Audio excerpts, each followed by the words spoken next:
여러분 반갑습니다. 오늘도 행복한 하루 되시기 바라면서 오늘은 하나님의 말씀, 신들의 영이 있는 사람, 성경에 나오는 구절입니다. 이 말씀을 중심으로 우리 모두가 하나님의 영감이 넘치는 그러한 사람이 되기를 바라면서 말씀을 보도록 하겠습니다. 오직 너는 능히 하리니 이는 거룩한 신들의 영이 내 안에 있음이니라. 다니엘서 4장 18절에 나와 있는 말씀입니다. 이 말씀은 느부갓네살 왕이 다니엘에게 했던 말이었습니다.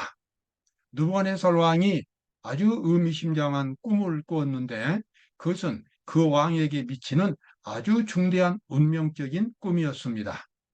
그런데 아무도 그 꿈을 해석할 수가 없었습니다. 그래서 다니엘을 부르게 되었고 다니엘이 와서 그 왕의 꿈을 해석해 주었습니다.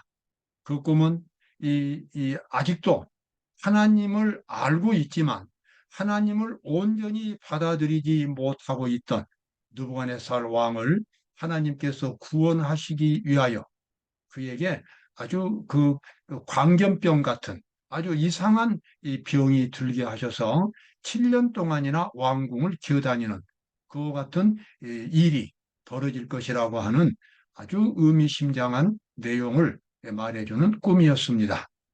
일반 바벨론 박사들이 그것을 해석할 수가 없었는데 다니엘이 그것을 해석을 했습니다. 그 이유는 다니엘은 늘 하나님으로부터 영감을 받은 사람이었기 때문입니다. 느부갓네살 왕이 다니엘에게 너는 거룩한 신들의 영이 내 안에 있음이니라 이렇게 고백을 했습니다.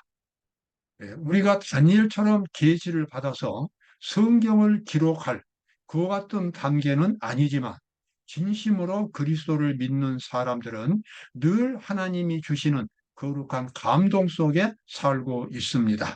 거룩한 사랑의 감동이 있습니다. 마음속에 하나님의 뜻에 대한 확신이 있고 자기가 구원을 받았다고 하는 영생에 대한 소망도 늘 마음속에 새롭게 빛이 납니다. 왜냐하면 매일 새롭게 그가 하나님을 만나고 있기 때문에 그렇습니다.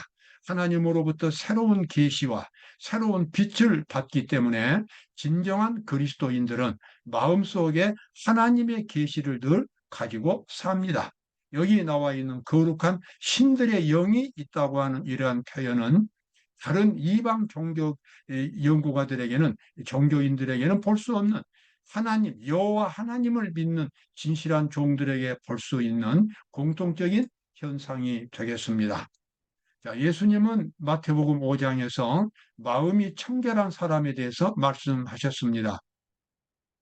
마음이 청결한 자는 복이 있나니 저희가 하나님을 볼 것이며 이 성경절에 대한 해석이 아주 저는 감동적으로 이렇게 느낍니다. 마음의 은밀한 목적과 동기가 진실하며 교만과 자아본위에서 벗어나 겸손하고 사심이 없고 어린애같이 되는 것을 의미한다. 자, 마음이 청결한 사람은 하나님을 볼 수 있다고 말하고 있습니다. 그러면 마음의 청결할 그와 같은 마음을 갖는다는 것은 무엇을 의미하는가? 그것은 하나님 앞에서 그 사람이 모든 은밀한 목적과 동기가 하나님 앞에서 다 진실하다는 것입니다. 하나님이 안 보기 때문에 다른 사람 눈에 띄지 않기 때문에 은밀하게 죄악적인 생각을 품거나 하나님 앞에 떳떳하지 못한 것을 간직한 것이 아니라 하나님 앞에서 자신의 타락한 모습을 완전히 공개하고 그것을 철저하게 다 버리고 그리고 오직 하나님의 정신으로만 옷을 입는 그와 같은 변화된 마음의 상태. 바로 그것이 청결한 마음이 되겠습니다. 바로 그러한 사람이 하나님을 볼 것이다. 하나님과 교제를 나눌 수 있다. 하나님으로부터 새로운 계시를 받을 수 있다. 이러한 주님의 교훈이 되겠습니다. 내가 하나님의 아들의 이름을 믿는 너희에게 이것을 쓴 것은 너희로 하여금 너희에게 영생이 있음을 알게 하려 함이라. 여러분, 영원한 생명이라고 하는 것은 죽은 후에 부활해서 영원한 생명을 누린다고 우리는 보통 그렇게 생각합니다. 그러나 본질적인 의미에서 영원한 생명은 오늘 지금부터 출발하게 되는 것입니다. 왜냐하면 예수님이 오셔서 부활할 때도 변하지 않는 것이 있습니다. 지금 내가 갖고 있는 정신, 지금 내가 변화된 이 상태, 이 인격과 이 품성, 바로 그것이 그대로 거룩한 이 몸을 입고 부활하는 것이기 때문에, 그래서 이 가장 거룩한, 가장 영원한 생명의 본질적인 그와 같은 품성은 예수님 오실 때나 지금이나 변하지 않는다고 하는 것입니다. 그렇다면 영원한 생명, 영원히 하늘에 가져갈 수 있는 그 품성은 언제부터 시작됩니까? 지금 진행되고 있는 것입니다. 지금 만들어지고 있는 것입니다. 매일매일 우리는 영원한 생명을 만들어가고 있습니다. 그래서 그 영원한 생명이 예수님께서 재림하실 때에 불멸의 몸을 입고 부활하게 되는 것입니다. 그래서 여기 나와 있는 대로 사도 요한이 요한 1서에서 말한 대로 내가 하나님의 아들의 이름을 믿는 너희에게 이것을 쓴 것은 너희로 하여금 너희에게 영생이 있음을 알게 하려 함이라. 영생을 지금 가지고 있다는 것입니다. 영생을 가진, 그래서 하늘에 가져갈 그 품성을 만드는 사람들이 아무렇게나 말하고 아무렇게나 행동하고 아무렇게나 생각할 수는 없는 것입니다. 치유봉사 503쪽에 나와 있는 말씀입니다. 우리는 그리스도에 대한 새로운 계시, 곧 그분의 교훈과 일치되는 매일의 경험이 끊임없이 요구된다. 우리는 호상하고 거룩한 경지에 도달할 수 있다. 아멘. 그렇습니다. 우리는 매일매일의 생활 속에서 하나님으로부터 늘 새로운 계시를 받을 수 있습니다. 새로운 영적인 세계를 볼 수 있습니다. 그리고 하나님으로부터 새로운 능력을 공급받게 되고, 그래서 우리는 지금 이 지상에 살고 있지만 영원한 생명을 갖고 가고 있는 것입니다. 영원한 생명을 갖고 가는 그 사람에게 어떤 지루하거나 불행한 생각이 찾아올 수 없습니다. 매 순간마다 감동이고, 매 순간마다 확신이고, 매 순간마다 하나님이 주시는 거룩한 생명의 빛으로 충만하게 채워지게 되겠습니다. 바로 그것이 그리스도인들이 갖고 있는 특권이 되겠습니다.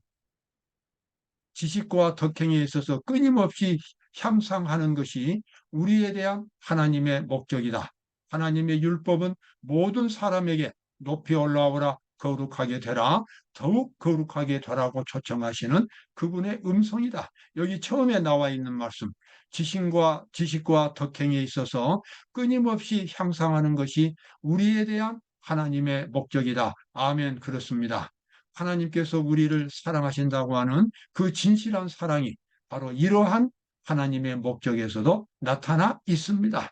자식을 사랑하는 부모는 그 자식에 대해서 늘 정말 이 끊임없이 높은 꿈을 갖고 있습니다. 다른 사람들은 그 자식을 그냥 과거로 생각하지만 부모는 늘 아무리 아들이 실수하고 잘못해도 너는 할 수 있다고 하는, 너는 훌륭한 사람이 될 수 있다고 하는, 너는 더욱더 발전할 수 있다고 하는 꿈을 심어주는 것이 부모이고 부모의 사랑입니다. 하나님께서 우리를 사랑하신다고 하는 것은 우리에게 이처럼 거룩하고 끝없이 발전할 수 있는 그와 같은 기틀을 마련해 놓으셨다는 사실에서도 확인될 수 있습니다. 우리는 하나님의 자녀들이 되고 끝없이 향상 발전하고 우주에서 이제는 이 하늘에 갔을 때에 우주에서 끝없이 펼쳐지는 새로운 세계에서 영원한 꿈을 갖고 나갈 수 있는 것. 바로 그것이 우리를 사랑하시는 하나님께서 우리에게 주시는 위대한 꿈이 되겠습니다. 자, 우리는 그와 같은 꿈을 여기서 과감하게 우리 마음속에 그것을 이루어야 하겠습니다. 너희는 유혹의 욕심을 따라 썩어져가는 구습을 쫓는 옛사람을 벗어버리고 오직 심령으로 새롭게 되어 하나님을 따라 의와 진리의 거룩함으로 지으심을 받은 새 사람을 입으라. 저는 여기서 이 성경절을 제가 이 암송을 하면서 깊은 감동을 받았습니다. 썩어져가는 옛날의 내 자신이 있고 새롭게 바꾸어지는 변화의 과정이 있고 그 다음에는 아름답게 만들어지는, 내가 하나님의 형상으로 아름답게 창조되는 세 번째 단계가 있습니다. 너희는 유혹의 욕심을 따라 썩어져가는 구습. 구습은 옛날의 습관입니다. 죄의 습관입니다. 이것은 썩어져 간다고 하는 것입니다. 여러분, 우리 몸속에서 썩어져가는 그와 같은 질병들이 있지요. 나병도 있고, 그 다음에 또 암도 있고, 여러 가지 그 질병들이 있습니다. 그것은 끊임없이 죽음으로 끌고 가는 것입니다.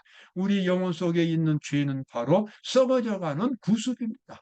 그것을 그대로 놔두면 우리 영혼은 썩어버리는 것입니다.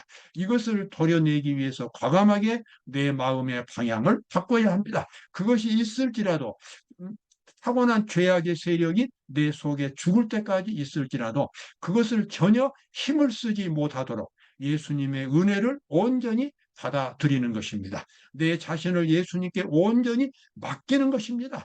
그리고 예수님께서 모든 것을 통제하도록 내가 완전히 그분에게 순종하는 것입니다. 그렇게 되면 심령으로 새롭게 됩니다. 그리고 그 다음에는 어떤 일이 벌어집니까?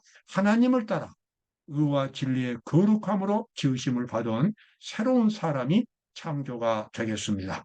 이 새로운 사람의 창조는 매일매일 이 경험을 통해서 우리 속에서 마치 이 땅에서 싹이 나서 그 다음에 이 줄기가 나오고 그 다음에 열매에 곡식을 맺듯이 우리 속에서도 하나님의 형상이 그렇게 끊임없이 만들어져 가겠습니다. 하나님께서 계몽시킬 수 있는 곳에 자신을 두는 사람은 마치 동틀녘의 부분적인 어두움에서 완전한 정오 빛에 이르는 것처럼 진보한다. 예, 여기 하나님께서 계몽시킬 수 있는 장소, 하나님께서 밝은 빛을 비추어 주시고 죄를 깨닫게 하시고 그리고 새로운 형상으로 창조하실 수 있는 그러한 위치에 자신을 두는 사람. 바로 하나님 앞이 되겠습니다. 성소 진리가 되겠습니다. 안식일에 바로 안식의 경험입니다. 하나님 앞에서 진심으로 하나님을 마음속에 영접해 드릴 때에 바로 그곳은 하나님께서 계몽시킬 수 있는 그러한 장소가 되겠습니다. 그러한 장소에 자신을 두는 사람은 마치 새벽 동틀녘의 희미한 빛에서부터 정오의 환한 빛까지 그렇게 밝아오는 것처럼 그의 영혼 속에 매일매일 그렇게 밝아오는 하늘의 빛을 경험할 수 있게 될 것입니다. 호세아서 6장 3절에 나와 있는 말씀이죠. 우리가 여호와를 알자, 힘써 여호와를 알자.